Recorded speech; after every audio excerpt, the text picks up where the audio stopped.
인생의 짐이 무겁고 숨이 막힐 때라는 제목으로 하나님 말씀 증거하도록 하겠습니다.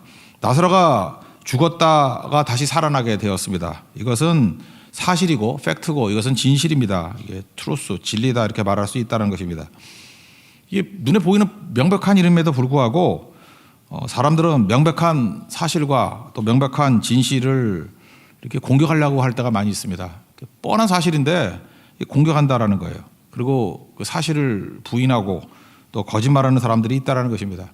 우리 한국말에도 그런 거 있죠. 손바닥으로 하늘을 가린다. 은폐한다 그런 거죠. 손바닥으로 하늘을 가립니까? 근데 악한 시대가 되면 그런 일들이 벌어지게 된다는 것입니다. 말도 안 되는 이상한 짓들, 그죠? 누구나 다 하는 일인데 막 우기는 거예요. 아니라고. 손바닥으로 하늘을 가리는 거죠. 또 그런 말도 있죠. 손바닥 뒤집듯 한다고. 거짓말이죠. 이랬다 저랬다. 아침에 이랬다 저녁엔 이랬다. 그게 악한 시대죠. 그런 시대가 됐다는 거예요. 나사로가 죽었다가 살아난 거 이거 사실이잖아요. 그런데도 이걸 가지고도 사람들이 공격하고 이걸 은폐하고 죽이려고 하는 일들이 벌어지더라는 것입니다. 나사로 때문에 민심이 다 떠났기 때문에 그렇습니다. 그죠? 그러니까 이들은 진실을 따르는 게 아니라 민심을 따르는 거죠. 왜 민심을 따릅니까? 자기 이익을 얻으려고. 그러니까 사람들 마음에만 관심이 있어요. 그러니까 마귀로부터 온 거죠. 그러니까 민심이 떠나니까 저거 죽여버려서 아예 원인 무효시켜버리겠다. 하여튼 이상한 짓들을 한다고요. 그래서 마귀의 특징이 뭡니까? 거짓말하고 거짓말이 깊어지면 살인까지 간다고요. 요한복음 8장 44절에 나오잖아요. 마귀의 특징 두 가지. 그는 처음부터 살인한 자다. 마귀 죽인다. 그리고 거짓을 말할 때마다 제 것으로 말하나니 거짓말 중에 거짓의 아비가 되었습니다. 그러니까 잘 보면요, 이렇게 잠깐 거짓말 막 하잖아요. 그러면 마지막 가서는 죽이는 데까지 갑니다. 그래서 마귀의 본질이라는 거예요. 죽이게 되더라. 지금 나사로가 살아났는데 이들은 이 모든 것들을 은폐시키려고 둘 다 죽여버리자. 예수도 죽이고 나사로도 죽이자. 그렇게 되었다라는 것입니다. 9절 10절 읽겠습니다. 시작. 유대인의 큰 무리가 예수께서 여기 계신 줄을 알고 오니 이는 예수만 보기 위함이 아니요 죽은 자 가운데서 살리신 나사로도 보려 함이로라. 대제사장들이 나사로까지 죽이려고 모의하니. 그러니까 뻔한 진실인데 진실은 공격당하고 은폐하려고 그러고 죽이려고 그런다라는 것입니다. 이때 크리스찬이 해야 될 일이 뭐예요? 우리가 이런 일을 당하게 될 때. 이거 뭐 사실이거든요. 사실이라고 주장하면 끝나는 거냐? 예, 맞습니다. 사실을 붙들고 있어야 되죠. 그때 할 일이 뭐냐? 진실을 끝게 붙들고 있는 거예요. 타협하지 말고. 싸움은 주님께서 싸워주시는 거니까. 제가 일전에 이런 글을 한번 읽은 적이 있어요. 중국 남자들이 해야 할 세 가지. 중국 사람들은 독특한 뭐 그런 문화가 있잖아요. 중국 남자들끼리 서로 공유한답니다. 중국 남자가 해야 될 세 가지. 첫 번째는 자녀를 가르치는 것. 그러니까 중국도 그렇고 우리도 그렇고 교육에 대한 열의가 대단하죠. 그래서 교육의 핵심이다. 자녀들 가르치는 거는 목숨 걸고 한다. 이게 1순위. 남자가 할 일, 자녀들 가르치는 거, 자녀들 교육하는 거. 이게 아마 뭐 교육열의 뿌리인지도 모르겠어요. 두 번째, 집을 짓는 거. 그래서 그 중국 사람들 가는 곳마다 집 짓고 땅 사고 한번 산다, 죽어도 안 판다. 그래서 다 땅 투기 일어나고 막 그러잖아요. 집에 대한 애착이 엄청난 것 같아요. 인구가 많아서 그런지 모르지만 교육시킨다, 집 짓는다. 이 두 가지. 이건 내가 익히 알고 있었습니다. 근데 세 번째가 독특하더라고요. 나무를 심는다. 남자들에게 가르치는 게 세 번째가 나무 심는다. 이유가 뭔가 그랬더니 나무 심는 게 사람 됨의 도리래요. 왜냐? 나무 심는 데 메시지가 있다는 것입니다. 나무처럼 견고히 서야 된다. 그러니까 나무를 한번 심어 놓으면은 웬만하면 안 움직이죠. 나무 움직일 수가 없잖아요. 뿌리 내리면 끝나는 거 아닙니까? 그러니까 중국인들에게 남자들에게 주는 메시지가 뭐냐? 한번 뿌리 내리면 움직이지 말라는 거예요. 깊이 뿌리를 내리고 어떤 비바람이 온다 할지라도 견뎌내야 된다. 그러면은 성장하게 된다는 거예요. 어디가요? 뿌리부터. 그다음 나중에 높은 나무로. 중국 사람들의 끈기가 이런 데서 나오는 것 같아요. 견디면 성장한다. 저희 세 번째 내용을 읽어보면서 그런 생각을 했어요. 이게 참 기독교의 믿음하고 되게 유사한 것 같다. 이 믿음이라는 그 히브리 단어가 에문한데 원래 뜻이 견딤이라는 뜻이거든요. 그러니까 한번 뿌리를 내리고 견디면 성장한다. 똑같은 얘기예요. 그러니까 중국인들도 그냥 우리 성경하고는 좀 다른 거지만 이게 버티고 견뎌야 된다는 것을 뭐 이런 식으로 배웠던 것 같아요. 나무처럼. 남자들이라 그러면 나무처럼 뿌리를 내리고 무조건 견뎌야 돼. 초랑대면서 이리저리 왔다 갔다 하는 건 안 돼. 뭐 이런 거. 이런 거를 배워서 동기는 뭔지 모르지만 뿌리를 내렸던 것 같습니다. 그러니까 우리가 할 일이 뭐죠? 환경에 관계없이 본질 지키는 겁니다. 우리 성도들을 크리스찬, 그리스도인이라고 부르잖아요. 그러니까 그리스도인에서 빠져서는 안 될 게 뭐죠? 그리스도가 빠지면 안 되겠죠. 예수 놓쳐버리면 그리스도인 아니잖아요. 신앙인이라 그러죠. 신앙인에서 신앙 빠지면 아무것도 아니겠죠. 그러니까 그리스도 붙들고 신앙 붙들고 믿음 붙들고 그게 최고라는 것입니다. 그러면은 예수님이 대신 싸워주신다는 거예요. 소아시아 7교회 가운데 세 번째 교회가 버가모 교회라고 그랬죠. 거기 보면은 그 칭찬도 하고 뭐 책망도 했지만 저는 좋은 걸 보고 싶어 합니다. 요한계시록 2장 13절 보니까 죽임을 당할 때에도 나를 믿는 믿음을 저버리지 아니하였다. 그러니까 버가모 교회의 장점이 뭐예요?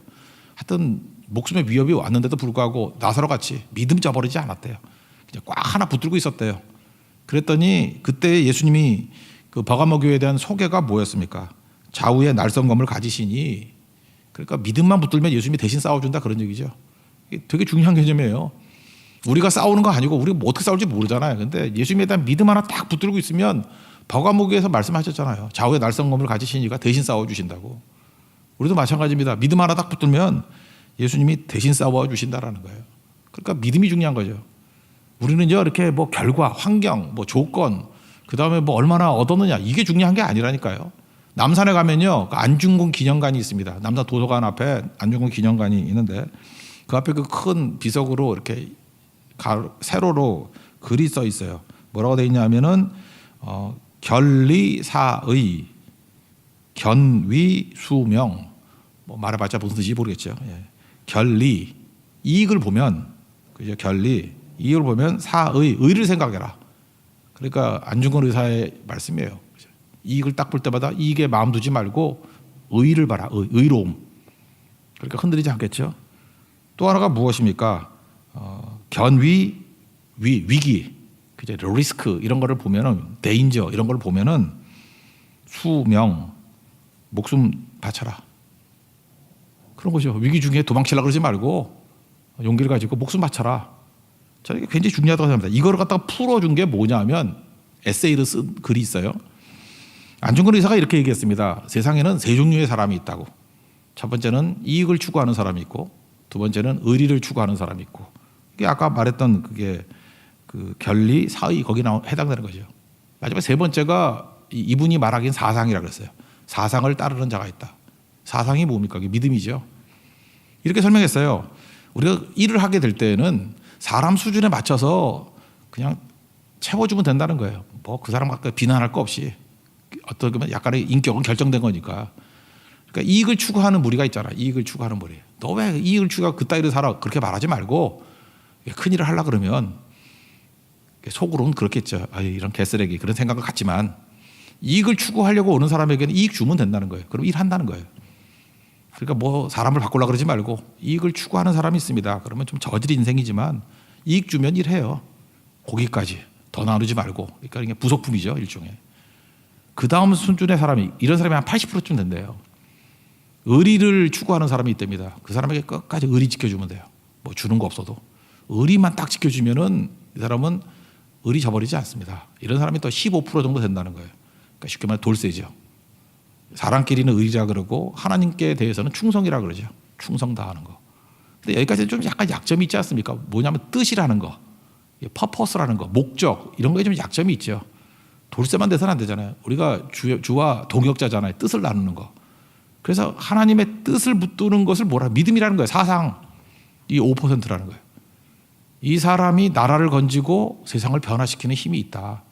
그러니까 안중근 의사가 말하고자 하는 핵심은 뭐예요? 사상을 붙든 사람이더라. 사상. 그리고 믿음을 붙든 사람. 거기에 목숨 걸라는 거예요. 그러니까 그렇게 얘기하잖아요. 마지막 얘기할 때. 그죠? 견위 수명. 위기를 볼 때 목숨 바칠 수 있는 사람 누구냐? 사상 갖고 있는 사람, 믿음 갖고 있는 사람이 이런 일을 할 수 있다라는 거죠. 다시 버가모 교회로 가면 버가모 교회가 뭐 대단한 게 할 것도 없잖아요. 이들은 사상 붙들었어요. 믿음 붙들었어요. 목숨의 위기가 온다 할지라도 믿음 하나 딱 붙들었어요. 그랬더니 좌우에 날성검을 가진 예수님이 능히 싸워서 이기게 해 주시더라. 여러분도 이 험난한 시대에 제가 농담같이 지난주 지지난주 계속 얘기했죠. 나사로가 한 일은 죽었다 살아난 것밖에 한 일이 없다고. 대사가 없어요. 근데 굳이 말하다 그러면 나사로는 예수님에 대한 믿음 지켰잖아요.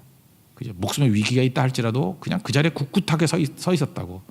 그랬더니 나사로 자체가, 나사로의 존재 자체가 메시지가 되더라는 것입니다. 우리도 마찬가지예요. 물론 전도하고 이렇게 입술로 증거하고 다니는 것도 중요하지만 내가 믿음 안에서 든든히 서 있는 그 모습이 크나큰 메시지가 될 수 있다라는 것입니다. 제가 대학교 때 많이 읽었던 말씀인데 11절입니다. 11절 다시 한번 읽어보겠습니다. 시작. 나사로 때문에 많은 유대인이 가서 예수를 믿음이러라. 이거 개역 한글판 이전의 판에서는 나사로 때문이라고 돼 있지 않고 나사로 까닭게라고 돼 있어요. 나사로 까닭게. 제가 대학교 1학년 때나 2학년 때 나사로 까닭게. 거기다가 제가 나사로 대신에 제 이름을 집었어요. 전병국 까닭게 이렇게. 나사로 까닭게 믿는 사람이 많았다. 그러니까 누구누구 까닭게 누구누구 때문에 믿는 자가 많았다. 제가 스스로 반성을 했다니까요. 나 때문에 내 까닭게 예수님께 와가지고 믿는 사람이 얼마나 되나. 부끄럽지만 많이 없었어요. 그게 목표가 돼야겠죠. 주님, 나사로 까닭게 많은 사람이 예수 믿었던가 마찬가지로 우리 연약한 제 친구들과 함께 그랬어요. 우리 연약하지만 우리들을 통해서 우리들 까닭게 예수님 믿는 사람들이 많이 나오기를 원합니다. 여러분, 우리가 그렇게 말하지 않아도요, 자기가 믿음 하나 딱 붙들고 서 있으면 그게 다른 사람에게 큰 영향을 미칩니다. 나사로는요, 대사는 없어요. 근데 나사로의 영향이 엄청났잖아요. 죽었다가 살아난 그 믿음, 그거 하나만 가지고도 사람들에게 크나큰 영향을 미치고 많은 사람을 믿게 만들었다니까요. 이게 크리스찬의 존재감 아닙니까? 이런 존재감을 갖고 서 있어야죠. 그래서 성도들, 제 자신은 부끄럽기 때문에 없기 때문에 우리 성도들을 보니까 그래요. 어떤 성도를 딱 보면은 제가 이렇게 어떤 때 우울하고 이렇게 좀 낙심이 되고 그럴 때도 있는데 어떤 때는 만나보면 되게 기뻐요. 기쁨을 주는 사람이 있어. 왜 이렇게 반갑고 기쁜지. 그리고 어떤 때는 그냥 그 존재만 생각해도 막 미소가 나와요. 막 기쁘고. 아, 저 사람은 저 기쁨을 주는 사람이구나. 어떤 사람을 보면 이렇게 용기를 주는 사람이 있어요. 어떻게 말 한마디로 해도 어떻게 저렇게 말을 잘할까. 그냥 힘이 돼요, 힘이. 말할 때마다 이렇게 낙담했던 마음이 일어서게 되고 이렇게 흐트러졌던 마음이 추스러지게 되고 참 그 기가 막히게 말을 하는 것 같아요. 보통도 말도 많지 않은데 그냥 툭툭 던지는 말들이 힘을 줘요. 그래서 자꾸만 옆에 얼쩡거려 또 듣고 싶어가지고 그런 거 있죠. 배고플 때 흘려주면 먹는 거와 마찬가지로 그 말 한마디 한마디 묘사하는 게 너무너무 힘이 되니까 그러니까 배고픔이죠. 배고픔. 그게 격려고 위로 아니겠습니까? 그런 거라고요. 나사로가 그랬다고요. 나사로의 존재 자체가 믿음이 넘어진 사람에게 믿음을 주는 요소가 되더라는 것입니다. 여러분 삶 가운데도 이런 나사로 같이 나사로 때문에 믿는 자가 많았다. 이런 영향력이 있는 우리 하나님의 거룩한 종 되기를 축원합니다. 그 다음에 이제 왕으로 입성하신 낙이 타고 들어오는 왕의 입성에 관해서 살펴보도록 하겠습니다. 여기서 이제 예수님의 모습에서 메시지가 있다고 생각을 하는데 일단 이때가 종료주일이잖아요. 부활절 전주. 그러니까 낙이 타고 예루살렘에 들어오시죠. 소문이 났습니다. 예수님에 대한 소문. 나사로도 살렸다 이런 거니까. 호기심도 있을 것이고 또 하나가 목마름이겠죠. 예수님에 대한 호기심. 이건 궁금한 사람들이 모였겠고 답이 없잖아요. 답답하니까 예수님만이 진짜 내 목마름을 채워주고 배고픔을 채워줄 뿐인가. 그래서 따라왔던 사람들이 있는 것 같습니다. 많은 사람들이 예수님이 왕으로 오셨다는 것을 인정했죠. 그래서 했던 일이 뭐냐면 종려나무 이렇게 흔들었어요. 종려나무가 뭐냐? 팜추리예요. 팜추리. 그러니까 캘리포니아라는 데 가보면 제주도도 있대. 쭉쭉 뻗은 그 야자수 나무 있죠. 야자수. 그걸 때 팜추리라 그러고 야자수, 종려나무. 팜추리 야자죠. 야자나무. 그러니까 쭉쭉 뻗어 있는 거. 그 야자나무의 도시라고 이름 붙인 데가 어디죠? 여리고에는 야자수가 되게 많아요. 그리고 또 야자수가 그만큼 많은 데가 내가 볼 때 로스앤젤레스가 엄청 야자수 많은 것 같아요. 쭉쭉 뻗은 거. 그게 종려나무라고요. 이거 여러 가지 해석이 있는데 종려나무의 메시지가 뭐냐? 숨은 메시지가 승리예요. 승리. 그래서 승리에 관한 이미지가 색깔로는 흰색이에요. 그래서 그런지 그 김정은이도 흰색이고 왔다 갔다 돼. 그죠? 그 흰색. 그다음에 흰말 타고 백마 타고 자기만 백말이야. 나머지 시꺼먼 말이고. 이게 그러니까 제가 보니까 거기도 기독교적인 이미지가 있는 거예요. 그죠? 그 김일성 그 엄마가 강만석이잖아. 그러니까 그 기독교적 이미지를 갖다가 이렇게 우상화 시켜가지고 만든 거지. 제가 볼 때 배경이 다 그거예요. 흰말, 흰색 옷. 이거 승리예요, 승리. 요한계시록 7장을 보면요. 우리가 비전 찬양으로도 많이 알려져 있죠. 7장 9절 10절을 보니까 이 일 후에 내가 보니 각 나라와 족속과 백성과 방언에서 아무도 능히 셀 수 없는 큰 무리가 나와. 무리가 막 나옵니다. 첫 번째 특징. 흰 옷을 입고 승리예요.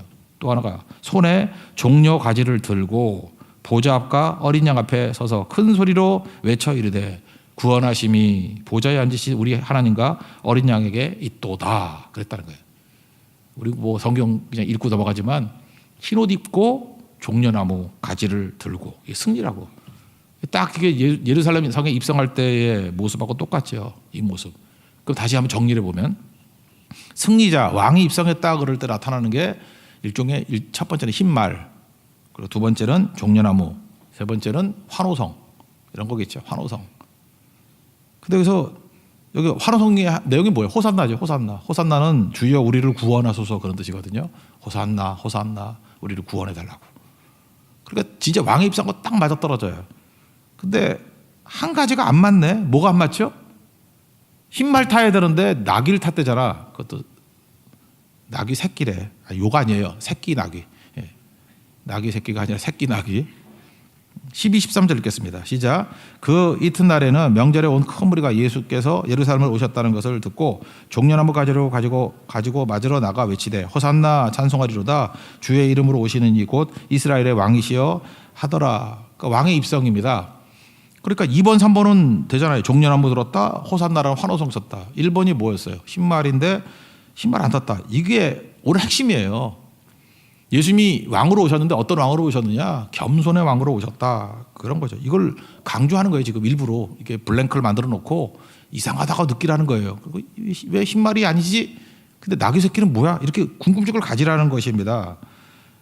그래서 14, 15절 읽겠습니다. 시작. 예수는 한 어린 나귀를 보고 타시니 이는 기록된 바 시온 따라 두려워하지 말라. 보라 너희 왕이 나귀 새끼를 타고 오신다 함과 같더라. 스가랴서 9장 9절에 보면 이 말씀이 있거든요. 이걸 인용하면서 흰말 안 타고 예수님은 왕인데 나귀 새끼를 타고 오더라.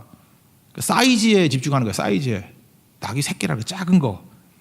이게 병행 구절이 마태복음 21장 2절에 있는데 그 예수님이 제자들에게 야 어느 집에 가면은 뭐 주가 쓰시겠다라고 말하면 뭐 끌고 올 수 있다고 얘기를 해요. 나귀를. 근데 그 집에 나귀와 나귀 새끼가 있었어요. 그러면 여러분 같으면은 나귀 어른 나귀가 있고 나귀 새끼가 있어요. 그러면 어떤 거 끌고 오겠어? 그 어른 나귀 끌고 가야지 잘 타기 편한 거 아니에요? 새끼 나귀 타기도 미안하잖아. 새끼인데. 근데 하필이면 새끼 나귀를 끌고 왔다고. 일부러 그래. 사이즈를 지금 강조하고 있는 것입니다. 무슨 얘기예요? 예수님이 말도 아니고 나귀라는 거예요. 나귀도 중에서 새끼 나귀라는 거예요. 엄청 겸손함이에요. 낮아짐. 이건 말씀에 대한 성취라는 의미도 있지만 또 하나는 뭐냐? 이게 성육신의 진짜 의미예요. 예수님이 낮추고 낮춰가지고 우리 레벨로 낮춰주셨다는 거예요. 그게 겸손이에요. 왜? 겸손해야만 공감이 가능하기 때문에. 다시 말해서 우리 아픔을 이해해 주시기 위해서 그런 거예요. 우리 성경에도 계속 나오지만 세상 시스템은 수치 시스템이거든요. 그래서 세상에서 힘이 생기면은 다들 갑질을 합니다. 갑질이 뭐예요? 칼 융이 분석했잖아요. 우리 인간은 자기 모습으로 설 수 없으니까 의식의 세계에서는 가면을 써. 가면 쓴 걸 페르소나라 그러고. 그래서 자기 모습이 아니야. 그래서 이게 보이는 데는 다 가면 쓰고 있어요. 그래서 여러분들 카톡 프로필을 봐도 여러분 얼굴이 아니에요. 다 작업을 해가지고 이상하게 해놓고 이 권사님이 너무 젊어. 처녀같이 해놨어. 화가 나가지고 이게 페르소나 써놨어. 페르소나 곱하기 3 그런 거죠. 근데 그것만 있는 게 아니에요. 우리 무의식의 세계 속에는 뭐가 있냐면 그림자가 있거든. 죄의식, 죄책감 그 있잖아요. 그럼 예수님 앞에 나와가지고 해결해야 되는데 내가 너무 괴로우니까 말할 수 없는 괴로움이 있으니까 왕따, 이짐에, 불링 약자를 세워놓고 막 공격을 하는 거야. 그런 거 있죠. 어떤 사람이 너무 도덕적으로 약한 사람은 막 공격을 해. 그거 왜 그러죠? 그래야 자기가 의인같이 보이니까. 자기도 죄니까. 그 바리새인이 기도할 때 나는 저기 있는 세일이 죄인 것 같지 않고 창기와 같지 아니하고 뭐 11조 드리고 뭐 이런 기도 하잖아요. 그게 일종의 뭐예요? 그림자, 원형을 감추기 위해서 이짐해 하는 거예요. 이짐해. 그죠? 이런 게 있다라는 것입니다. 이런 게. 그래서 이 땅을 살면서는요, 세상에서는 그냥 그래서 돈을 벌라 그러는 거야. 왜? 여기 돈 없는 분들 좀 계시죠? 되게 수치 많이 당하지. 뭐 차 있으면 돈이 있는 건가? 좀 허름한 차 타면은 뭐 호텔 같은 데 가면 그럼 허름하면 호텔을 안 가지. 모순인가 자꾸만. 어디 가면 여기 세우지 마. 저쪽으로 가. 막 이런 것도 있고, 그죠? 또 뭐 드라마 같은 데 나오대. 이렇게 부잣집 아파트가 있는데 우리 아파트 통과하지 마. 삥 돌아가. 뭐 그런다며. 뭐 그런 얘기도 나오고 그러잖아요. 그러니까 왜 그런 짓을 하죠? 우리가 볼 때 그러잖아요. 저거 왜 저러나. 그게 자기 자신의 그림자를 감추기 위해서 이쯤에 하는 거라니까. 이 공격하는 거라니까요. 그래서 세상 문화는요. 내 수치를 가르기 위해서 딴 사람을 수치를 공격하는 거야. 수치. 그래서 전체가 다 수치 문화예요. 잘 보세요. 우리 이 사회도 맨날 누구 망신 주기 하냐. 그냥 누구 하나 세워놓고 그냥 막 망신 주고 수치 주고 또 자기 수치 주면은 또 부들부들 떨고 다른 사람 수치를 당하는 모습을 보면서 안도하는 거지. 나는 안 들켜서 다행이야. 그죠? 안 들켜서 다행이야. 생각하니까 나도 나쁜 놈인데 저거 더 나쁜 놈이네. 막 공격을 하면서 위로받는 거예요. 나는 저 정도는 아니지. 그게 인간이라는 것입니다. 이게 마귀가 만들어 놓은 시스템이에요. 힘의 논리. 그래서 정죄해서 수치를 만들어 버리는 거. 그래 말을 잘 듣거든. 그런 제도라는 것입니다. 그러니까 우리 안에 다 수치심이 있어요. 그래서 예수님이 이 땅에 오셔서 하신 일이 뭐냐? 수치 가운데 상하고 깨진 우리를 건져내기 위해서 오셨다고. 마태복음 11장 28절 보니까 수고하고 무거운 짐이 자들아 다 내게로 오라. 내가 너희를 쉬게 하리라. 나는 마음이 온유하고 겸손하니 쭉 나가죠. 우리에게 짐이 크게 보면 두 가지가 있어요. 먼저 두 번째 거 먼저 살펴요. 첫 번째는 죄의 짐과 사망의 짐이에요. 우리 결국 죄의 짐 감당 못 하잖아. 죄인이잖아요. 우리 지옥 가거든 놔두면. 우리 진짜 이게 다 속에 있는 거 다 까발리면은 쳐다보기도 고개를 돌릴 정도의 죄인들이잖아요. 그렇거든요, 인간이. 죽음이잖아요. 그래서 죄sak은 사망이고 지옥 가잖아요, 우리. 이 짐이 하나 있고 또 하나 이 땅을 살아가면서 인생의 짐이 있다고. 이 인생의 짐도 만만치가 않아. 사는데 너무너무 힘든 거야. 뭐 열심히 살아도 힘들고 지치고 고되고 쉽지 않아요. 젊었을 땐 죽어라 뛰었더니 그죠? 이제는 회사 쫓겨난다고 막 그러고 이제는 간신히 살라 그랬더니 뭐 애들은 시집장가 간다 그러고 또 저 간신히 산다 그랬더니 또 부모님이 너무 장수하는데 또 병들어서 장수하시네. 이제 그때가 와요. 그죠? 예. 그래서 맨날 병치레 하다가 한 10년 보내. 아버지 5년, 어머니 5년. 이제 그런다고 또 거기다가 또 아주 장수하신 분 있으면 또 할머니, 할아버지를 모시는 분들을 봤어. 할머니, 할아버지도 계속 장수하시면서 또 산삼 먹고 또 99세 버티고 또 병원 가야 되고. 그 인생의 짐이 그치지 않는 거예요. 10대만 짐이 있는 거 아니에요. 뭐 대학 입시, 그거 또 결혼, 뭐 취업, 그걸로 끝나는 게 애들은 또 안 자라? 애들이 없으면 없다고 또 애 생기게 해달라고 기도하고 생기면 또 생긴 대로 또 뭐 문제가 되고 인생이 다 짐이에요. 인생의 짐이 엄청나다. 딱 건강한만 하나 또 병들고 아프고 또 다 뭐 똑똑한가? 공부 잘하는 애들 몇 명 돼. 1등은 한 명이에요. 나머지 다 1등 아닌 거잖아. 꼴찌도 있죠. 말을 안 해서 그렇지. 우리 집에 얘 1등이에요. 그런 거 봤죠. 우리 집에 꼴등이에요. 이런 거 말을 못 봤어. 되게 말이 없으면 공부 못 하는 거예요. 지금 말을 안 하잖아. 내가 알아요. 다 못 하는 애들이야. 공부 잘했으면 벌써 옛날에 얘기했어. 뭐 그러잖아. 맨날 얘 건강해요. 그럼 공부 못 하는 거야. 벌써 그런 걸로 자랑 안 해요. 우리 한국 여자들. 그죠? 그런 거잖아요. 우리 다 상처들이 있다고 수치가 있다고. 그러니까 예수님이 어떻게 오신 거야 이 땅에. 그 인생의 짐을 짊어지시기 위해서 오신 거라고. 나의 등 뒤에서 나를 밀어주시기 위해서. 그것도 굉장히 중요한 거거든요. 이게 그래서 예수님이 낮아지신 거예요. 이게 인간으로 오시고 어디까지 낮아졌어요? 예수님이 수치당하는 데까지. 그게 십자가거든. 이거 좀 설명을 좀 더 해볼까요? 인간하고 동물하고 차이점이 뭡니까? 인간은요 유지 비용이 많이 들어요. 이 애 임신도 10개월 해야 되지만 애 낳고 난 다음에도 그냥 혼자 못 살아. 그 아이를 낳고 한 개체로 혼자 독립하기까지 얼마나 시간이 걸리나? 18년 정도 잡죠.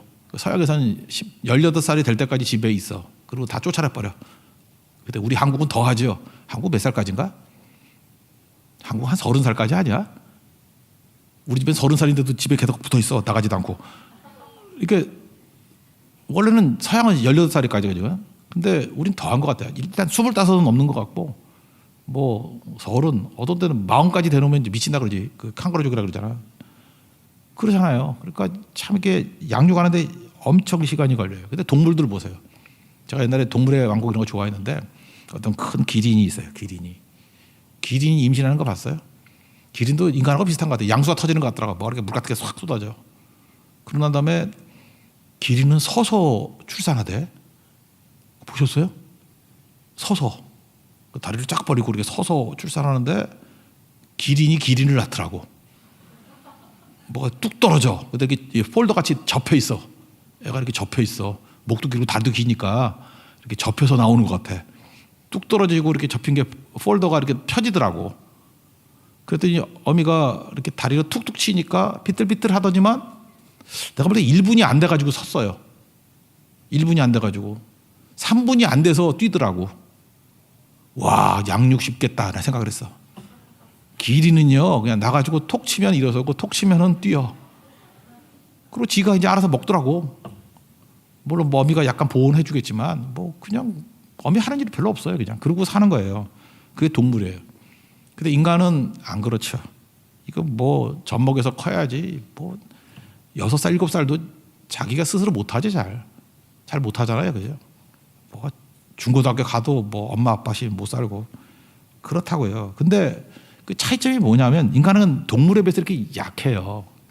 근데 그 약한 것이 서로에게 돌봐주고 돌봄을 받는 걸 통해서 에너지가 생기는 거예요. 부모는 부모로서 에너지가 생기고 자녀들은 자녀들의 에너지가 생기고 여기서 뭐가 생기냐? 관계가 형성되는 거라고. 그래서 인간만이 관계가 조직 아니에요. 조직할 수 있어요. 그게 인간의 뛰어남이에요. 약함 때문에 돌봄이 있고 돌봄 때문에 관계가 생기고 그것이 강력해지는 거라고. 연금술이라는 게 있었죠. 옛날에 참 생각이 순진했어. 금이 비싸니까 금을 발견하려고 그러지 않고 금을 만들고 싶어 했다고.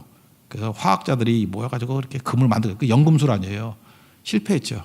금 만든 거는 실패했지만 화학이 엄청 발전했어. 그래서 이런 중동 쪽에서 화학이 엄청나게 발전했다고. 화학이라는 학문이. 근데 금을 만드는 데 실패했지 모르지만 영혼의 연금술은 있는 거죠. 그게 바로 뭐예요? 이렇게 약함이 모여가지고 서로를 돕고 세우다 보니까 거기서 어마어마한 힘이 생기는 거예요. 관계의 힘이. 그게 인간이에요. 거기 믿음의 힘이 생기는 거예요. 오늘 찬양했잖아요. 나의 약함은 나의 자랑이라고. 거기 하나님의 능력이 임하는 거라고. 우리 부모님이시잖아요. 우리 아버지의 능력이 되게 임하는 거라고. 그래서 여러분들 인간만이 약할 때 하나님과의 관계가 좋아져요. 나는 뭐 강해. 스스로 뛸 수 있어. 그러면 그래. 너 기린이다. 너 사자다. 그래. 혼자 잘 먹고 잘 살아라. 그거 아무것도 아니라고요. 약함 때문에 영혼의 연금술이 생기는 거예요. 죽게 더 가까이 가고 그런 거라고요. 인간은요, 짐승하고 다른 게 있습니다. 동물하고 다른 거. 그게 자살하는 존재잖아요. 여러분, 그 생명이라는 게 있잖아요. 죽음과 생명이 있는데 생명도 생물학적 죽음이 있죠. 우리가 죽는다고 하는 거, 숨 안 쉬고 뭐 이러는 거, 그걸 생물학적 죽음이라고 그러죠. 근데 인간만 가지고 있는 게 뭐냐면 심리적 죽음이 있어요. 심리적 죽음이 뭐예요? 단절되는 거, 관계가 다 끊어지는 거. 우리 관계 다 끊어지면 죽음을 느끼는 겁니다. 죽음을. 그래서 그 자기 심리학자라고 하는 하인츠 코헛이라는 사람이 있어요. 그 책도 쓰고 그랬는데 이 사람이 만든 단어가 하나 있어요. 그게 바로 뭐냐면 인간에게는 심리적 산소가 필요하다. 숨 막혀 죽는다는 거. 오늘 제목에도 삼았죠. 이렇게 숨이 턱턱 막힐 때. 그러니까 심리적으로 내가 보호받고 인정받고 사랑받는다는 느낌이 있을 때 심리적 산소가 있다는 거예요. 관심받고 있어, 사랑받고 있어. 그래야 살아난다는 거예요. 이게 뭐예요? 심리적 생존이죠. 아니면 심리적 죽음이라는 거예요. 인간만이 그렇다는 거예요. 하나님께서 우리에게 이 관계를 통해 가지고 생명을 막 불어넣어 주시는 거예요. 그게 없으면 아무것도 안 되는 거죠. 저는 뭐 드라마를 잘 안 보니까 이렇게 젊은 사람들 만나면 맨날 물어봐요. 요즘에 니네들 뭐 보냐? 뭐 보냐? 그러면 이게 트렌드를 읽을 수 있거든. 내가 최근에 4명 물어봤는데 4명 다 나의 해방 일지 이걸 본다고 그러더라고. 그러면서 뭐 나의 아저씨는 요 아저씨가 나 보라 그래서 봤어. 그죠? 맞죠? 예, 나의 아저씨. 근데 그 같은 작가가 만든 거라 그러더라고. 다는 못 봤고 이렇게 짤로만 쭉쭉 봤는데 그렇지만 솔직히 말해서 6, 7, 8회는 봤어요. 그러니까 최근 거 보고 오지. 앞에 거는 짤로 보고. 아, 그거 언제다 봐 그걸. 그 내용 보니까 그런 거더라고요. 그게 인간의 심리적인 죽음을 묘사하고 있는 거예요. 그 경기도 어딘지 모르겠는데 경기도민의 애환 뭐 이런 거. 그것도 가까운 경기도 말고 거기 그런 대사가 있더라고. 출퇴근하는데 인생의 3분의 1을 쓴다고. 그러니까 출퇴근하면서 농촌 같은 경기도 그러면서 이렇게 소외되고 이렇게 관계가 끊어지고 하는 뭐 그런 거죠. 너무 자존감이 낮아진 거예요. 그래서 그 남자 주인공도 뭐 내가 보니까 무슨 뭐 논팽이 같은 녀석이고 여자도 뭐 괜찮은 것 같은데 이렇게 자존심이 낮아진 거예요. 서로 대화 중에 그 작가가 참 독특한 단어를 뽑아내는 것 같아. 추앙해달라. 추앙이라는 단어를 쓰더라고 거기. 그 내용이 뭔가 그랬더니 나에게 자신감을 이렇게 좀 심어주고 나를 좀 받들어 달라. 추앙이 그런 거 아니에요. 막 이렇게 왕같이 존중해주고 사랑으로는 안 돼. 추앙해 달라고. 그래서 자존감 회복해 가는 뭐 과정 그런 것 같아요. 그게 나의 해방일지 뭐 제목이 그런 거 아니겠어요? 모르겠어요. 반밖에 안 해가지고 뒤에는 어떻게 나올지 모르지만 그게 인간입니다. 인간. 이게 딱 기회비용 얘기할 때가 똑같았죠. 성경이 말하는 가치는 어떻게 생겨요? 희생하는 만큼 가치가 나온다고. 성경 3만 원짜리가 남한에서 3만 원이지만 북한에서는 목숨이라는 희생을 치르니까 목숨값이죠. 똑같은 얘기 아니에요? 인간의 가치는 누가 추앙해 주는 만큼 가치가 올라간다는 거 아니에요? 거의 같은 맥락이더라고. 그죠? 추앙해 주고 사랑해 주는 만큼 가치가 올라간다는 거 아니에요? 그러니까 심지어이 죽음은 뭐예요? 아무도 나의 가치를 인정해 주지 않아. 수치 사회라고. 그래 사람들이 다 뭐 밥 먹는다고 사는 게 아니라 자기 가치를 하나도 못 느끼는 거죠. 예수님이 그런 수치 사회 속에 있는 사람들을 이해해 주려고 낙이 타고 오시는 거라고. 낮아지고 낮아지고 낮아지고. 제가 최근에 봤던 것 중에 최고로 인상적이었던 것은 예수님을 묘사할 때 아주 불손한 것 같기도 하는데 광대 예수님 그림을 그렸는데 광대를 그려놨어. 광대로. 이 광대는 뭡니까? 조롱받는 대상이고 수치받는 대상 아니에요? 그래가지고 사람들을 갖다가 이렇게 즐겁게 만들어주는 대상. 예수님이 광대가 되기까지 낮아지셨다는 거예요. 광대쯤 돼야지 내 수치심 나보다 더 낮으니까 내 수치심을 자극을 안 하는 거라고. 그러니까 나를 오픈하는 거죠. 그래서 가까이 가는 거죠. 예수님이 우리 아픔을 공유하기 위해서 십자가에 죽기까지 수치를 당하신 거죠. 십자가 조롱이라는 게 그거잖아요. 우리 뭐 그림 같은 데야 뭐 옷 입고 나오지만 원래 옷 다 벗기는 거예요. 그리고 못 받고 고통과 수치, 거기다 조롱하고. 그러니까 예수님은 광대 중에 광대였고 가장 낮아질 때까지 낮아지고 그래서 예수님 앞에 나가서는 우리 수치를 드러내놓을 수 있어요. 왜? 나보다 더 수치 당하신 분이기 때문에. 그게 겸손이에요. 겸손은 뭐냐 하면 수치를 당할 때까지 당할 만큼 낮아지신 모습. 그게 겸손한 낙이 타고 오신 예수님의 모습. 근데 그분이 왕이라고. 이런 모순이 있어. 그래서 우리 인생의 짐을 짊어질 수 있는 거예요.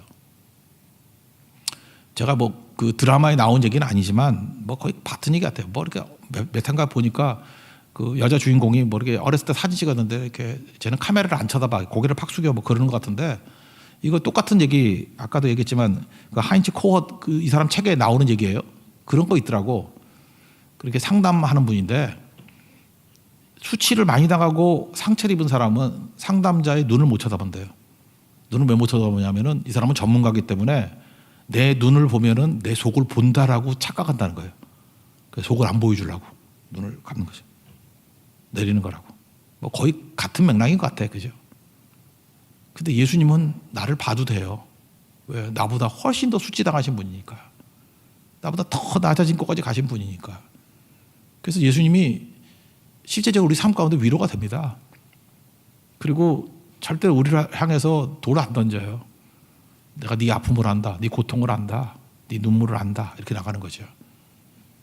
왕이세요, 왕. 근데 겸손의 왕이라고. 겸손은 뭐 낮아지는 척하는 그런 게 아니고요. 수치를 아는 왕이라 이렇게 생각하면 돼요. 수치를 아는 왕이다. 겸손하면요, 우리도 공감대가 형성돼요.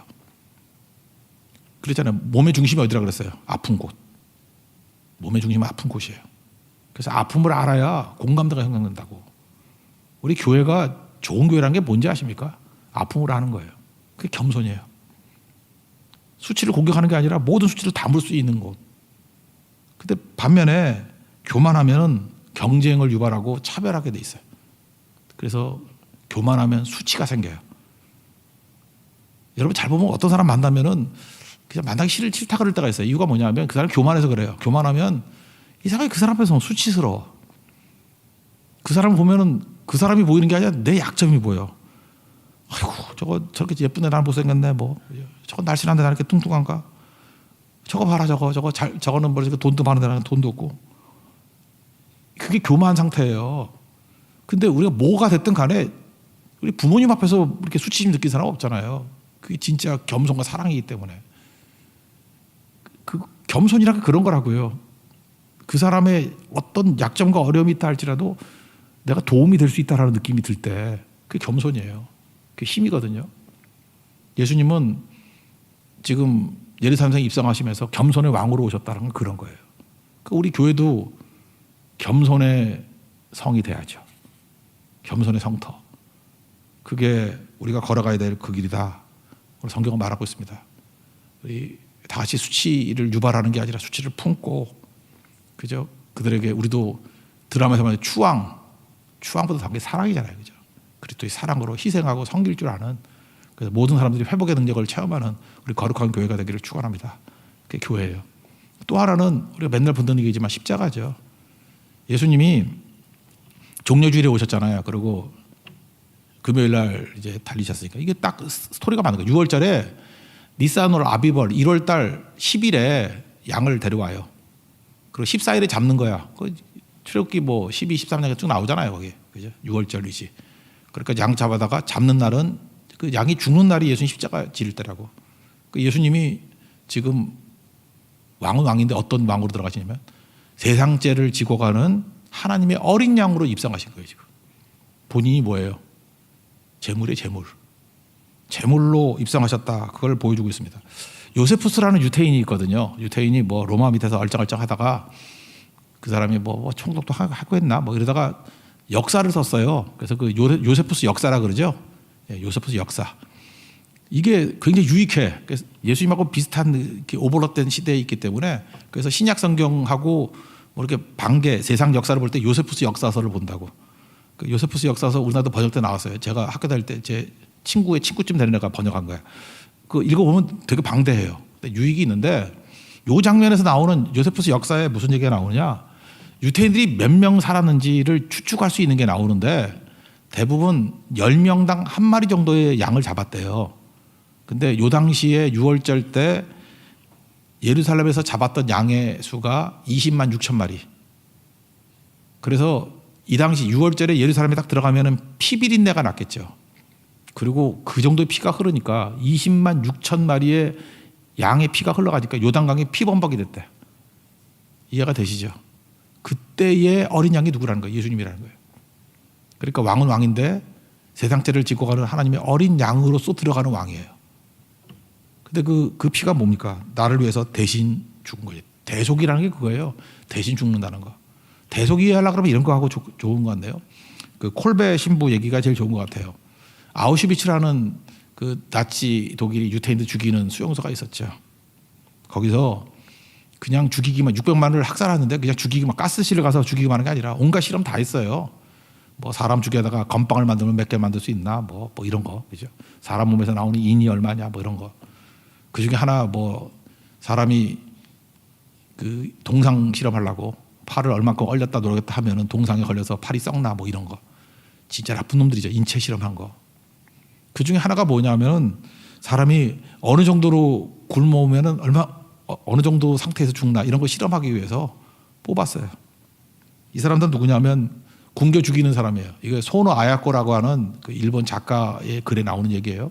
그래서 우리 한국에 상당히 유명했던 얘기라고. 이 콜베 신부 이야기라고.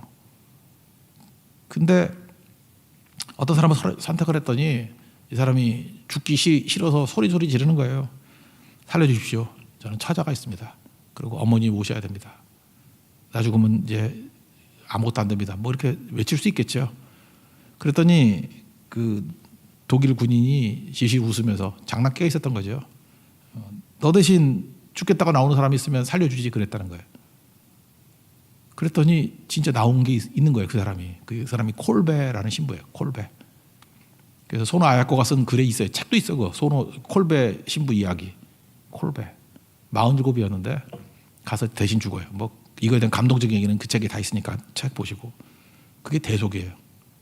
원래 내가 죽어야 되거든. 근데 대신 주는 거예요. 내가 죄 때문에 내가 피 흘려야 돼. 양이 나거든요. 그래서 양 바칠 때 6월절 양 바칠 때 안수해요. 안수하는 거 뭐냐면 나하고 익스체인지 한다는 거야. 양이 나고 내가 양이고. 그래서 양 바칠 때 각을 뜬다 그러죠. 앞다리 자를 때 내 팔이 잘리는 거야. 뒷다리 자를 때 내 발이 잘리는 거야. 목을 칠 때 내 목이 치는 거고. 가슴을 찌를 때 내 가슴이 찔리는 거고. 그래서 실제로 양 잡을 때 같이 울었다 그래요. 울었다고. 이게 내 몸입니다. 내 죄입니다. 그거죠. 그때 예수님이 나 대신 죽으셨다는 거예요. 나 대신.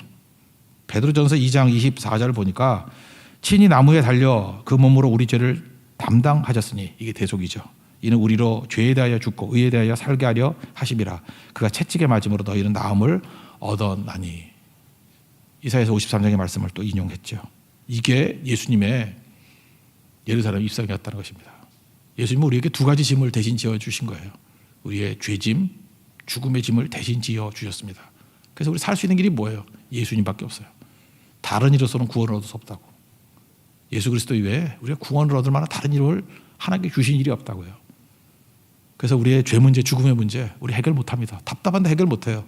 근데 예수님 붙들고 믿으면 어린 양 안수했을 때 나 대신 양이 죽었듯이 예수님이 내 죄 때문에 죽으셨고 예수님이 내가 지옥 갈 운명을 예수님이 다 값을 치러 주셨다는 거예요. 그래서 예수님만이 살 수 있는 유일한 길이고 구원의 유일한 길이라는 것입니다. 이게 우리 기독교의 근본 진리고 또 한 가지는 십자가에 수치를 당하셨다는 것 중에 또 하나의 중요한 게 겸손의 왕이에요. 겸손의 왕은 이 땅을 살 때 우리가 수치가 있거든요. 짐이 있거든요. 인생에 무거운 짐이 있거든요. 내가 사는 거 쉽지 않잖아요. 그런데 그 짐까지도 예수님이 지어 주신다는 것입니다. 그 예수님 붙들고 이 땅을 살아갈 때 새 힘 얻고 일어설 수 있는 하나님의 거룩한 종 되기를 바랍니다. 자리에 일어나겠습니다. 나의 등 뒤에서 찬양하겠습니다.